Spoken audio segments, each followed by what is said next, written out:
lay down and I play dead and I stay dead. Maybe you'll get sick of being the monster.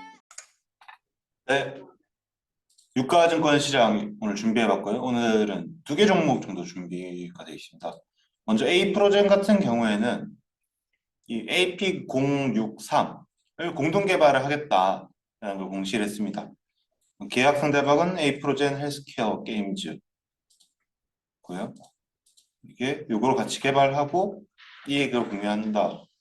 마일스톤 계약이랑 크게 상관이 없는 차이가 없는 것 같은데 회사가 어차피 같은 회사니까 크게 의미가 있나? 결국에는 이 약이 중요한 거 아닌가라는 생각을 했고요. 그래서 이 또 자금을 마련하기 위해서 기존에 아마 전환시 나왔던 거를 매수를 했던 거를 소각을 안 하고 다시 매도를 했습니다. 이 매수를 하신 분이 이 김병수님인데 저희가 아는 그분이 맞는지 좀 궁금했습니다. 오늘 원픽은 한세MK인데 토지 재평가를 하겠다라고 했습니다. 기존에는 보시다시피 이제 대주주 지분율이 되게 높아가지고 일부러 막 실적을 낮게 나오게 하는 게 아닌가 하는 의심을 받을 정도로 주주에게 불친절한 회사였습니다. 원래 그랬는데 토지 재평가를 하고 이제 노른자 땅을 많이 가지고 있는데 여기가 이제 손자가 지분을 10% 가진 회사랑 이 합병을 하면서 손자 지분이 아직 5% 정도 남았습니다. 한 살 때 이분이 무려 17.4억 가지고 이 회사를 인수를 하셨다가 이번 합병하면서 5.72% 정도 남았는데 이게 어차피 홀딩스도 상장이 돼 있고 홀딩스 지분율이 72%고 얘만 가지면 뭐 지배권에 문제가 없으니까 남은 지분도 얼마 없고 20%밖에 안 되니까 요거를 좀 불리시지 않을까. 이 17억에 사셨으니까 뭐 이제 성인이 거의 다 되셨으니까 좀 비싸게 팔지 않을까. 그러기 위해서 재평가를 하고 주주 친화적인 행동을 하지 않을까. 만약에 실적까지 턴어라운드가 된다면 되게 좋을 것 같습니다. 1분기 실적은 사실 그렇게 좋지 않았지만 안 좋게 볼 이유가 없다고 생각하는데 주가는 마침 또 엄청 싸니까 한번 기회를 잡으면 좋지 않나 라는 생각을 해봤습니다. 이상입니다. 감사합니다. 6월 5일 코스닥 공식 발표 시작하겠습니다. 전 힘스라는 회사가 단일 판매 공급 계약 체결 공시를 발표했는데 이제 디스플레이 제조 장비를 공급하기로 계약했습니다. 여기는 그 디스플레이 패널 제조에 쓰이는 공정 장비를 만드는 그런 사업을 영위하고 있습니다. 그래서 이번 계약은 60억 원 규모고 매출액 대비 19.15% 정도 됩니다. 그다음 원익 PN인데요. 여기는 2차 전지 조립 공정 장비 및 충방전 장비 제조 및 납품하는 회사입니다. 여기도 마찬가지로 단일 판매 공급 계약 체결 공시를 발표했는데요. 이제 2차 전지 제조 장비 공급 계약 체결을 했다고 합니다. 계약 금액은 공개되지 않았고 엠비전 AESC 프랑스라는 회사와 계약을 했는데 이 회사는 배터리 제조 사업을 영위하는 회사예요. 그 다음 RF세미입니다. 여기가 이제 최대 주주인 진평전자라는 회사로부터 LFP 배터리 판권 및 공급 계약 이거에 대해 양수를 받았는데 양수 금액은 130억 원이고 자산 총액 대비 16.8%입니다. 마지막으로 유니테크노인데 여기는 차량 모터류와 관련된 부품을 만들어서 판매하는 회사예요. 여기서 신규 시설 투자 공시를 발표했는데 이제 투자 금액은 280억 정도고 자기 자본 대비 23.9%입니다. 이제 왜 제2공장은 신설해서 어떤 걸 할 거냐 살펴봤는데 친환경차 부품 공장을 신설해서 배터리 생산 설비하고 그리고 제품의 크기가 커져서 그런 공간 확보를 위해 이제 신규 시설 투자를 진행한 것 같아요.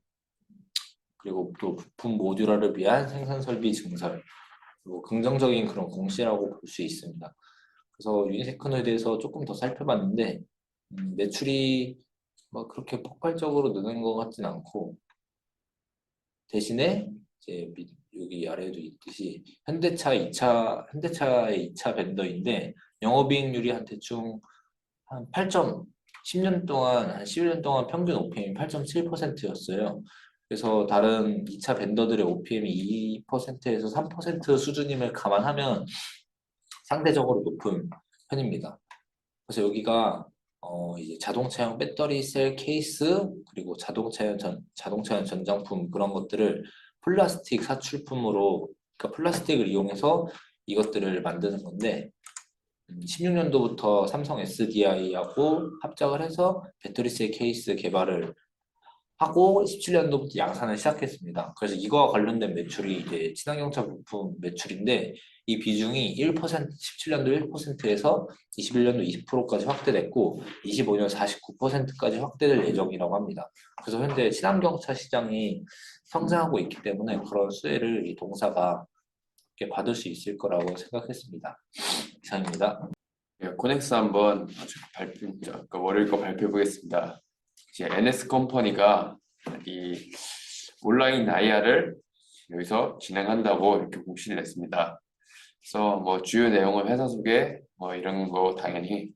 그래서 여기 회사를 좀 보니까 매출이 계속 꾸준히 성장을 하고 있고, 그래서 549억에서 411억, 613억 이렇게 성장을 하고 있고, 당기 순이익은 한 38억 정도 이렇게 나오고 있습니다. 네, 뭐 사업 부문은 건설 부분, 발전 정비 부문, 자동차 부품 부문 이렇게 지금 이렇게 나눠져 있고, 뭐 주요 업체 협력 업체로는 대부건설, GS건설, 삼부토건 이런 회사들이 쭉 있습니다. 네, 뭐 코넥스라서 뭐 딱히 뭐 많은 정보는 없었고, 뭐 매출 그 주요 제품 실적이라던가 실적, 매출 그 부문 이렇게 보시면 이렇게 있습니다. 그 시총이 한 170억 정도인데 영업이익이 지금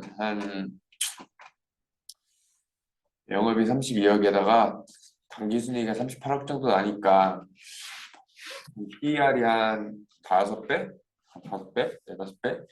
이렇게 나오는데 그러면 뭐 싸다고 볼 수 있지 않을까? 그렇게 생각을 해봤고, 블루탑이라는 회사가 또 온라인 IR을 한다고 이렇게 공시를 했는데,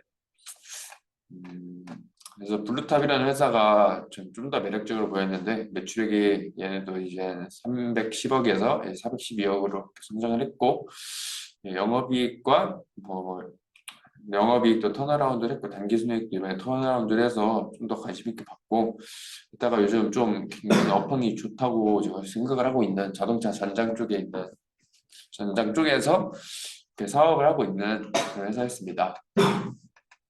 그래서 블루탑은 한 시가총액 300억 정도 되는 회사이고, 그래서 뭐 IR 관심 있으면 좀 더 들어보고 하면 좋을 것 같습니다. 예, 감사합니다. 네, 기타 법인 공시 발표 시작하겠습니다. 안병훈 님이 자리를 비우신 관계로 제가 대신 발표를 해보겠습니다.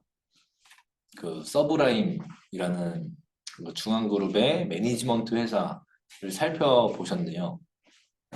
이게 어떤 회사냐면 엔터 회사라고 생각하시면 될 것 같습니다.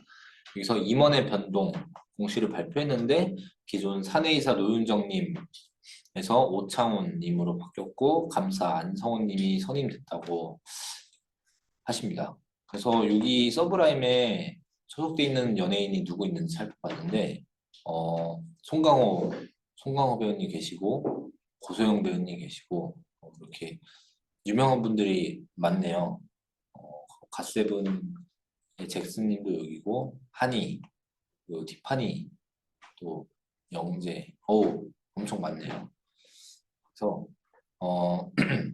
뭐 중앙그룹 다들 아시는 그 콘텐츠리 중앙하고 그 이제 중앙일보 그 중앙그룹 계열사인 HLL 산하의 매니지먼트사입니다. 그래서 이 서브라임의 최대 주주는 이 HLL 이 43.1%의 지분을 가지고 있어서 최대 주주로 있고 이 HLL 중앙은 콘텐츠 중앙이 100% 보유하고 있습니다. 그래서 라강윤 대표가 15년도에 설립한 회사로 작년 HLL 중앙이 그 지분을 취득했고 취득 목적은 이제 광고 및 콘텐츠 사업 역량 강화 라고 했습니다. 그래서 이 서브라임은 이런 배우, 가수, 모델, 인플루언서 등이 소속되어 있고 주로 아티스트를 제작하기보다는 능력 있는 아티스트를 영입해서 매니지먼트하고 에이전시로서 서포트를 하고 있다고 합니다. 그래서 이게 광고 및 콘텐츠 사업 역량 강화를 위해 그 지분을 취득했다고 했는데 이 중앙그룹이 뭐 드라마 제작사도 있고 뭐 영화도 다 이렇게 만들고 있기 때문에 그런 시너지 효과를 내기 위해서 이렇게 한 것 같습니다. 네, 이상입니다. 네, 임원 및 대량 보유 발표했습니다. 동아 소시홀딩스라는 이제 뭐 바카스 파는 회사하고 뭐 바이오 같은 회사를 종속 회사를 가지고 있는 지주사인데요. 이 회사에서 베어링 자산운용 주식회사가 지분을 1% 정도 더 샀습니다. 22년도 12월부터 5월 24일까지 계속 장내 매수를 했고요. 매수 이유가 이제 베어링 고배당 증권 투자 회사라고 해서 계속 사고 있길래 배당을 올해 많이 주는 회사인가 싶어서 찾아봤는데 일단은 종속 회사들 실적 같은 경우에는 동아제약하고 밑에 회사들은 다 올해는 성장을 하고 바이오 회사 같은 경우에는 아무래도 임상을 하는 회사이기 때문에 뭐 크게 의미 있는 정도로 뭐 떨어지긴 하지만 크게 의미 있는 것 같지 않습니다. 단기 순이익은 올해 570억 정도 가이던스가 잡혀 있고 그래서 작년에 배당 성향이 80%까지 올라와가지고 80%면은 한 시가 배당으로 8% 정도가 되는데 이 정도 줘서 혹시 들어갔나 싶었는데 찾아보니까 그게 아니고 3년 동안 300억 정도를 배당하기로 이제 회사에서 약속을 했는데 올해가 가장 배당률이 높은 그런데 굳이 이 회사가 이제 시가 배당률 2% 정도 원래 예상이 되는데 굳이 이 회사를 사야 될까라는 생각이 듭니다. 원익 머트리얼즈라는 회사인데 반도체 특수가스 하는 회사입니다. 이 회사 같은 경우에도 베어링 자산운용이 1% 지분 공시를 했는데 4월부터 5월 11일까지 장내 매수를 했습니다. 그래서 그냥 포트폴리오를 그냥 재배치했나 싶은 생각도 듭니다. 우성 같은 경우에는 이제 사료 전문 회사로 알고 있는데 대구에 사는 슈퍼겜이 이제 최경애 님이 10억 가량 또 매수를 했습니다.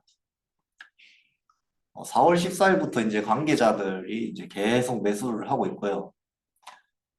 이제 최경혜님은 이름에 뭐 TYM이라든지 다른 회사들도 다 지분 공시를 해서 이제 행동주의를 하려는 모습을 보이고 있는데 우선 같은 경우에도 그런 경우로 보입니다.